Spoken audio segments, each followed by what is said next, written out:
Welcome back everyone, it's Absolute here. I am back once again making videos after a long time of not doing any videos or having much activity on the channel because of college. And what a better way to start this than by doing the Nether update review on this channel. Now you may already know all the features or may have already seen a review video when this update came out, but if you haven't, then this video might be just for you. So the way I'm going to be doing this is I will be going over the new items and new blocks, and then I will be moving over towards the new biomes, new structures, and last but not least the new mobs introduced into the game. So let's begin with the new items, or the new blocks and items, which there's quite a few. This update, honestly, it's probably gonna be one of my favorites after the aquatic update in terms of the amount of cool new stuff they added.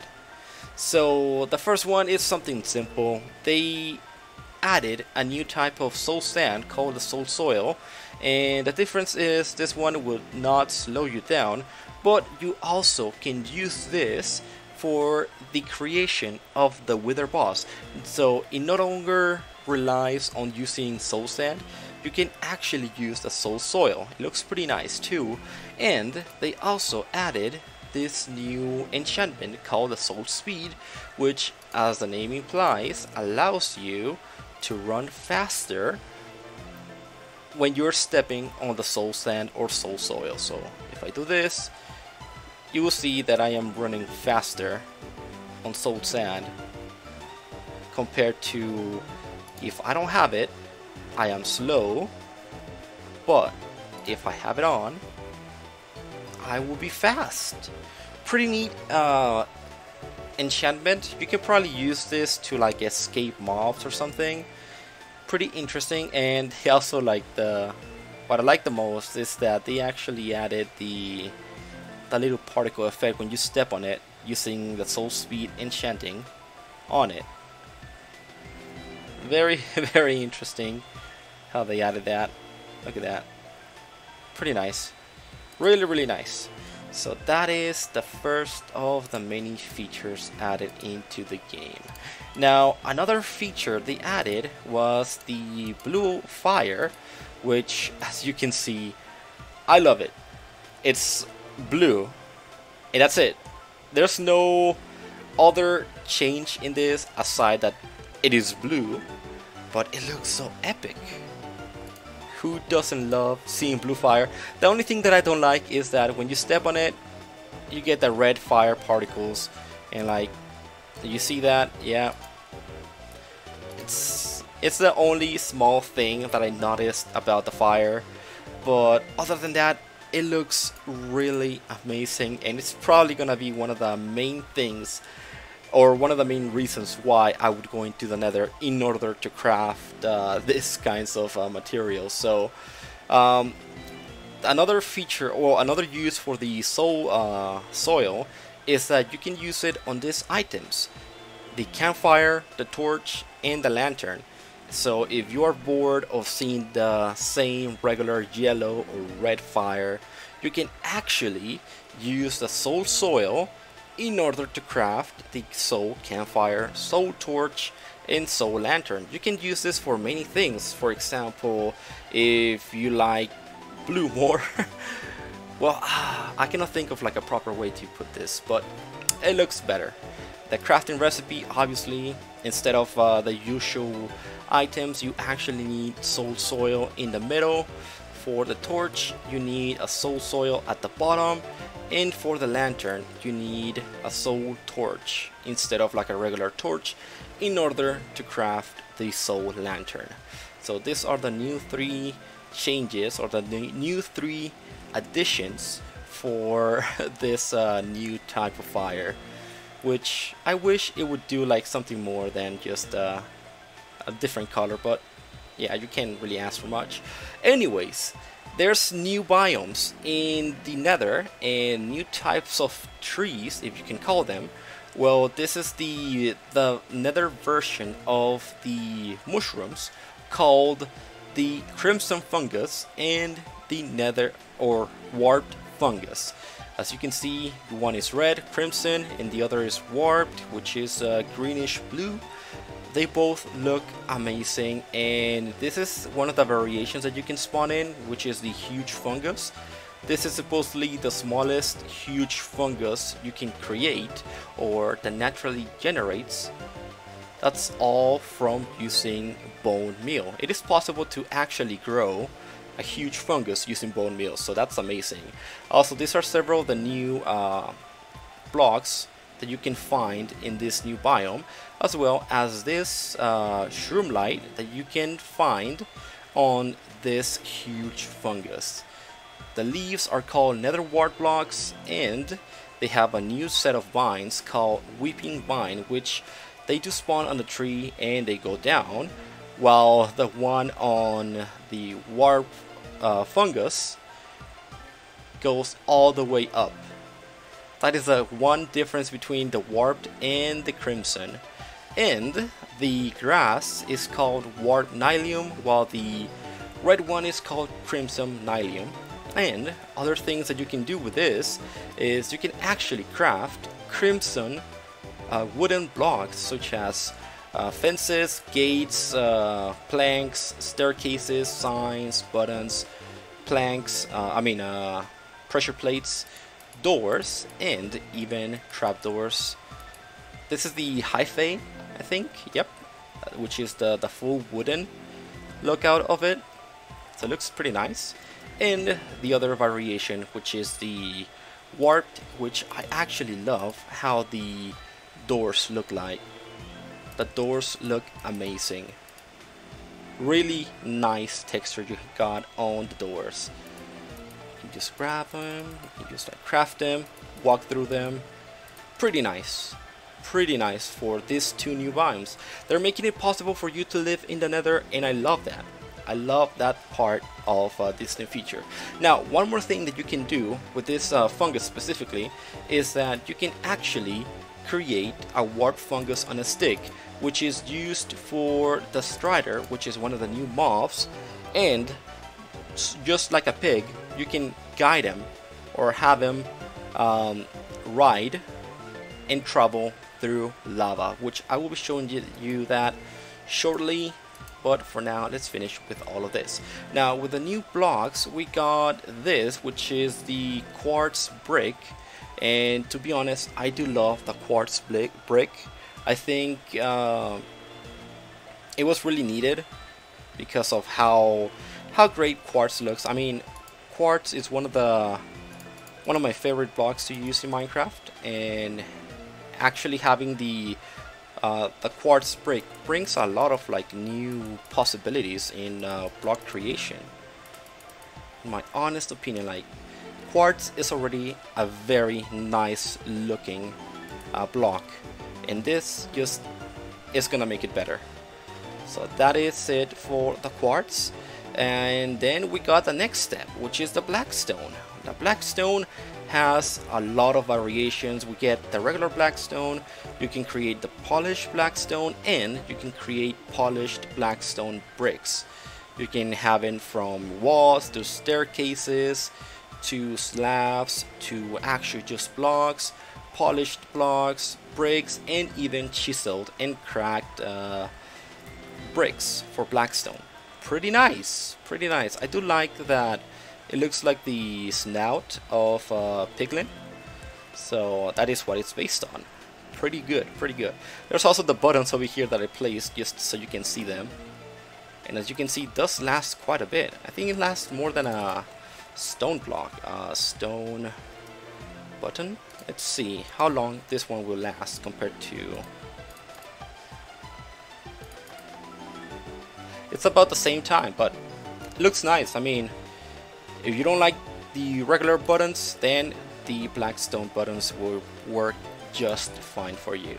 Now let's move on to the next set, and that is this, which is called the amazing, I just forgot, oh no.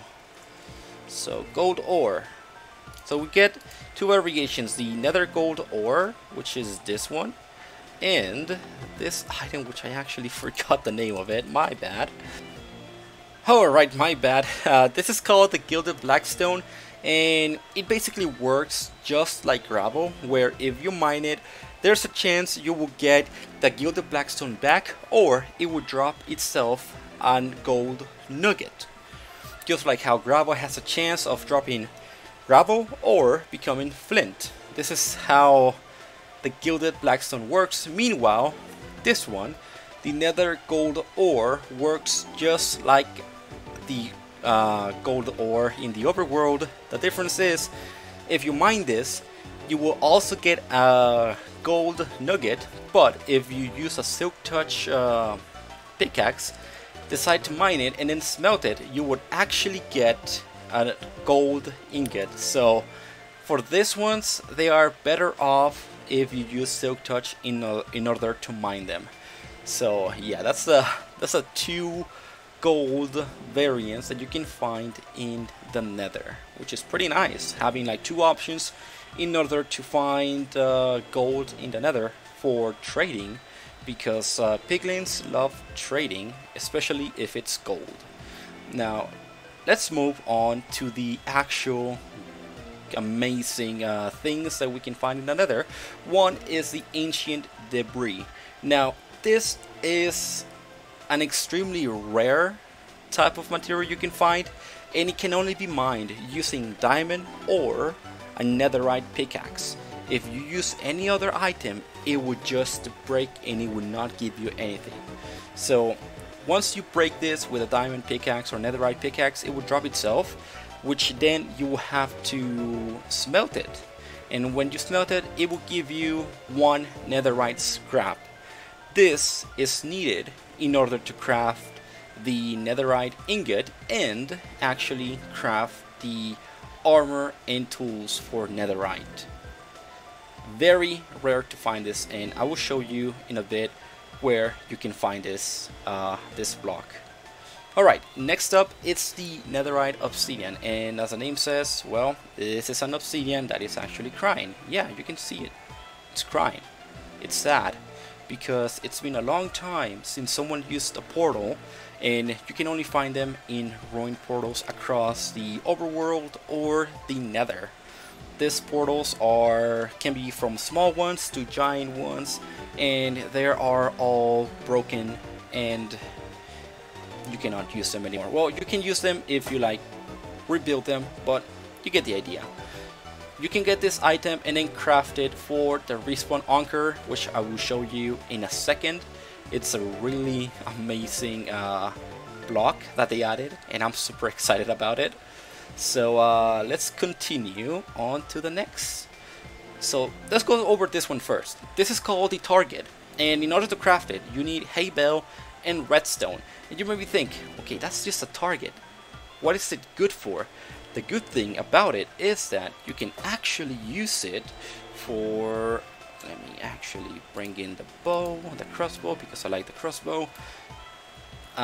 These targets actually are powered by redstone.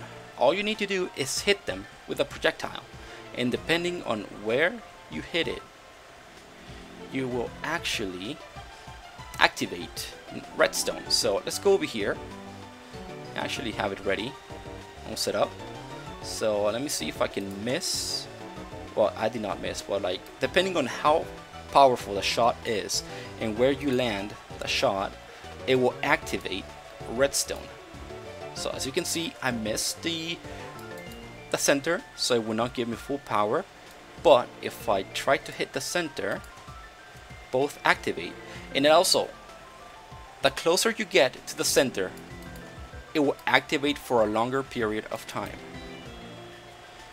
Next up is the basalt, and the basalt, you can find this on the volcanic biomes in the Nether, which you can also polish well, you can create the polished basalt, which is this one. This one is the regular basalt, as you can see, pretty nice. And you can see it looks like ash from the volcanic biomes, and you can also create an automatic spawner. just like this one. All you need is a blue ice that you can find underneath the icebergs in the overworld. So like if I break this, it will permanently generate basalt, just like that. So like if you like the block, you can do your infinite spawner just like that. That is the easiest setup you can use in order to create this generator. Alright, next up, I'm actually gonna leave this two for last because those are my favorite features. Let's go into this. So now there's a new polished, or I mean chiseled nether bricks, which have the face of a skeleton or a wither skull. I really like the design. I really like that they're doing the chiseled work, because we only have like all this many, and they all have their own unique faces, which is something that I always loved. Let's grab this one, chiseled. Everything has a chiseled version. For example, the Blackstone has the piglin snout. The Sandstone has the creeper. The chiseled red sandstone has the wither. Chiseled quartz block has probably like an eye. Kind of interesting design. This is a infested chisel stone brick, but you can see it's like a square. And then the nether brick is a skeleton. Let me just do weather clear one more time. Go away, rain. I don't like you. Right, next up is obviously the perfect way to store your nether ingot by doing a nether block. Now this is actually super expensive if you think about it, because you require 4 netherite scrap and 4 gold ingots in order to craft one single netherite ingot. That's a lot. That's a lot of resources put into one single ingot, and for creating this many blocks, that is too much resources spent. And the ancient debris is super hard to come and find. So yeah, it's pretty rare.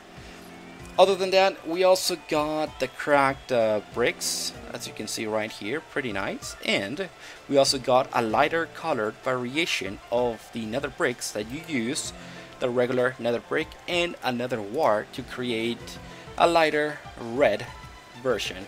And there's walls, there's brick, there's staircases, and there's even slabs in order for you to craft, just like that. And last but not and also we got some fences that you can also make. There we go.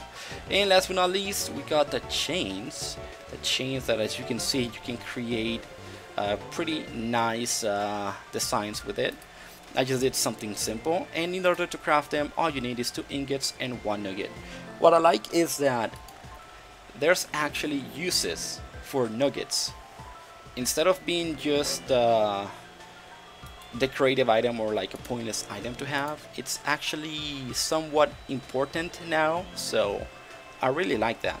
I really like that change for the nuggets to be more useful. Now let's go back into these 2 blocks, which are extremely important. Now the first thing that I'm going to say about this is that this is a respawn anchor, and in order to craft it, you need 6 grind obsidian and 4 glowstone. Not only that, you also require extra glowstone in order to make it work. And I would not recommend you using this in the overworld, because it will explode. Just like beds explode in the nether, this will also explode, but on the overworld, not in the nether, in the overworld. Now, what's so great about the respawn anchor? Well, if you use glowstone on it, it will create charges for you to respawn in the nether. So let's say you're mining and then you fall in lava, you unfortunately die, and you don't know where you were, so you respawn in the overworld and you have to travel all the way back into the nether to that specific location where you died in order to see if you can retrieve your materials.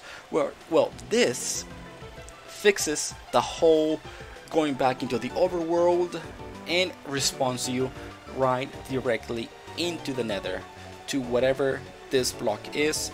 It will spawn you nearby so you can go and retrieve your materials, or if you are living in the nether, you don't have to go back to the overworld. You can just stay in the nether. That's it. Really good item, though it requires charges in order for it to work. So using glowstone gives you 1 charge, and if you die it consumes that charge. It can store up to 4 charges, so if you die 4 times it will respawn you 4 times in the nether. The 5th time it will just spawn you in the overworld because it's not charged for that. And then last but not least, my favorite feature is the lodestone. Now in order to craft the lodestone you need chiseled stone bricks and 1 netherite ingot. So you need ancient debris smelted, you need 4 of those, and then 4 gold ingots in order to even get 1 of this. And the best thing about this is that they added waypoints for this. So let's say the compass, I'm gonna just like press it. As you can see, it is now enchanted, and if I like check the name again, it says lodestone compass. So it would not do anything but redirect itself to where the lodestone is. Meanwhile, this other compass goes different, and if I go into this one right here, you can see that the compasses actually mark different points. So it is extremely useful, especially in Minecraft. Now you don't need to have a mod in order to add waypoints into your game. All you need is a lodestone, and that will do it for you. So you will only need a lodestone compass, and then rename it to maybe house or the end portal or nether portal or mineshaft or whatever important place you wanted to set up. Maybe a mansion, maybe a elder guardian monument. It all depends on what you're looking for, and you can use the compass to guide it to you. Alright, we are in the nether, and the first biome we get is the Crimson Forest. And as you can see, it is totally crimson colored. Really nice biome that you can live with. You can live in, actually. Oh, this is actually a large Crimson Forest biome that you can see. Really nice. I also love the particles showing, and not only that, we actually seem to have found another fortress in this biome. So it's pretty nice that we actually have the 2 structures in one. Well, one structure and the other is the biome. Really lucky spawn point. And before I continue, let's begin by spawning the new mobs, and let's begin with the one that you guys already know, and that is the zombified pigman or the piglin. And as you can see, it is the same thing, it just has changed slightly in how it looks. This one is the zombie, well, the regular piglin, which is usually hostile to you unless you're wearing one set or one piece of gold armor. This piglin also has several more attributes that they will not be hostile as long as you have a gold armor. However, if you open any kind of chest, like a trap chest, ender chest, barrow, or shulker box, they will become hostile towards you. And also breaking gold blocks like gold ore, gilded blackstone, nether gold ore, they will become hostile because they don't like that. But you can actually trade with them by just dropping one piece of gold that they love, and they will drop something back. For example, I got fire charges, not bad. I can keep giving him gold for new cool stuff. Sometimes you get the ender pearls, which is always nice to have ender pearls. Ender pearls are always a really good thing to get from the piglins. Next up is the hoglin, which is this beast, and it is a hostile creature that let me see if I can actually spawn several. Let me see, will they attack? I do not think so. They usually attack the hoglin unless there's not enough of them. So let me see if I can actually get them to attack it. Oh, that's not it.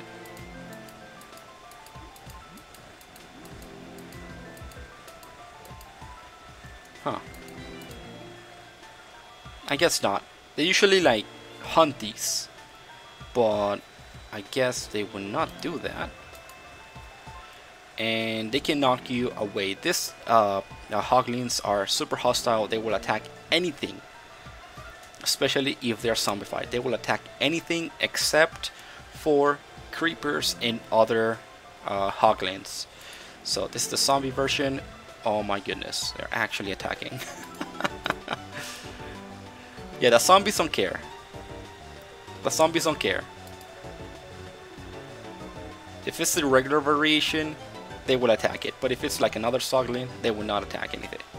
Let me actually do this with, let's see, zombie. A regular zombie. They will also attack it. They don't care. They're super hostile. So you need to be careful when like facing one of them. Like, look at that. Wants to attack it. Looks, yeah, it's aggroed. They will usually just run away. Oh wait, look at that. You see it? They're hunting. And yep, when they kill the hoglin, they actually dance. Like a victory dance.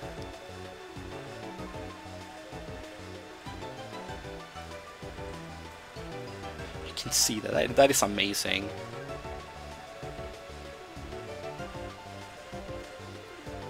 Like, they're actually like hunting and whatnot.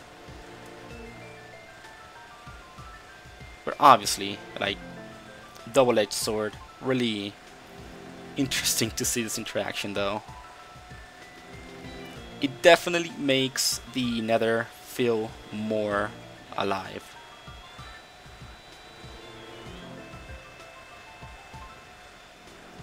Anyways, last but not least, let's go for the Strider to show you what he does. So spawning one, you can actually give them a saddle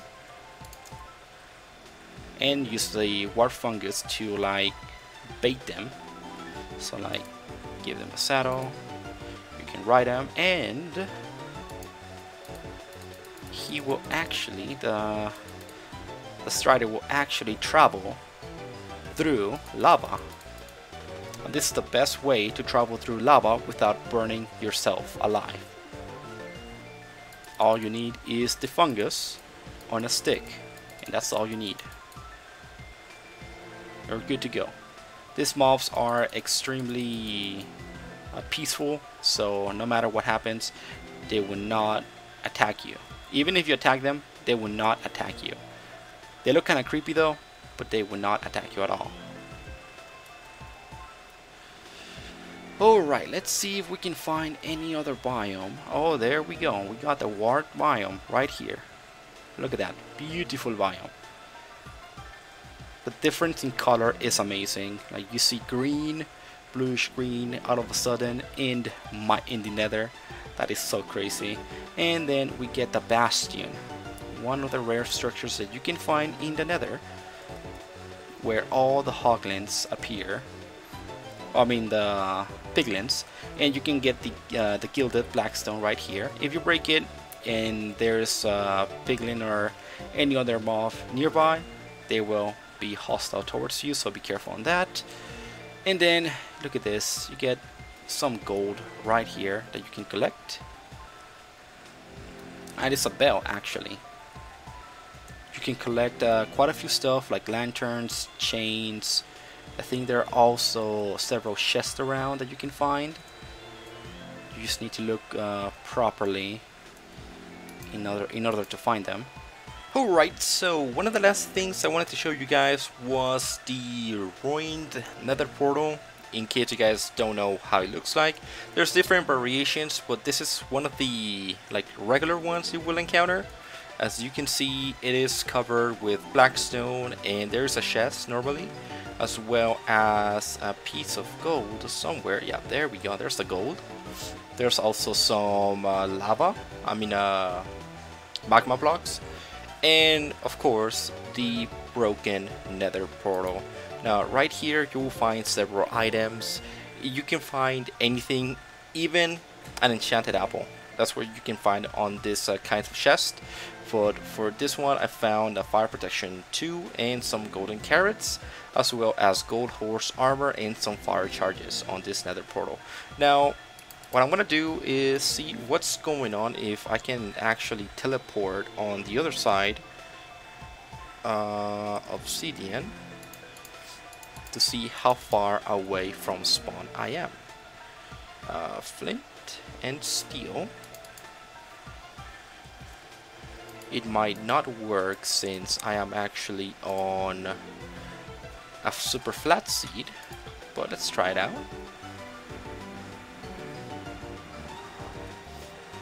Yeah, as you can see, I'm extremely far away. I'm 17,000 blocks away from the spawn point. So yeah, I traveled pretty far away in order to find this portal right here. So yeah, this is basically it. On the next video I should be talking about some of the new blocks more in depth, like how to use them and when to use them. For example, the respawn anchor, the lodestone, and even where to find the rare ancient debris. Wow, look at this. This is an actual nice structure right here. There might be some chests around too, if we're lucky to find one, which I doubt. There's some lava here. Yeah, I don't think we're gonna find any chests, unfortunately, because we're at the bottom. But yeah, this is okay. Let me see if there's a chest here. I'm sure there's supposed to be a chest around. It all depends on the structure, but usually you should be able to find a chest. Oh, there we go, found it. Yeah, you can find a chest like this. Obviously you need to be careful if there's a piglin, because if you open a chest, they will get angry. But oh, look at that, crying obsidian. You can also find crying obsidian on these structures, which is pretty great. So if you have a hard time finding the ruined nether portals, well, this is the best alternative you have in order to farm for those, in order to generate the respawn anchor. So yeah, this is, wow, that's a lot of gold actually. Oh wow, that's a used diamond chestplate with protection 3 and thorns 1, and that is supposed to be a magma cube spawner, I think. Yeah, that's a magma cube spawner. So that's actually pretty cool. Kind of like a fortress. Yeah, or Stronghold. Yeah, that's the name of it. Forgot the name of it. But anyways, this is basically it.